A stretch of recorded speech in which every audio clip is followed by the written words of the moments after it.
From the white walls to the fine detailing, Marguerite Chauncey says the house she's lived in since 1951 now looks brand new.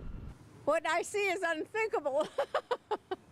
They've really done a wonderful job. Over the years, the home had fallen into disrepair.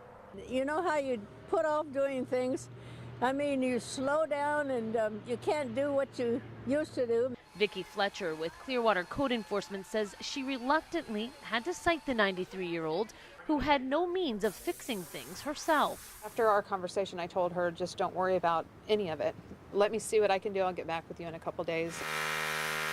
In that short amount of time, Vicki was able to round up volunteers from both code enforcement and the police department.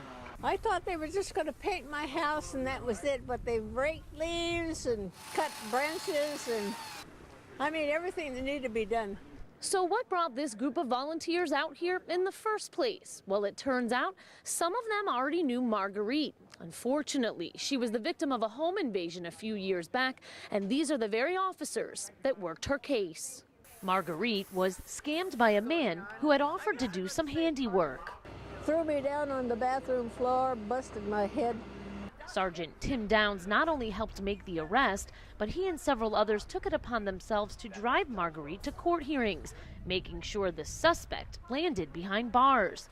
When Downs got word Marguerite needed help once again, he says he didn't hesitate. The only thing that came to my mind was, we can take care of this. I mean, it was that easy.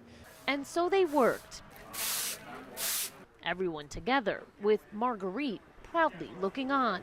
And my neighbors will probably say, what have you done to your house? And I'll sure tell them. She'll tell them all right about the people she now calls friends. In Clearwater, Kate McVeigh, Bay News 9.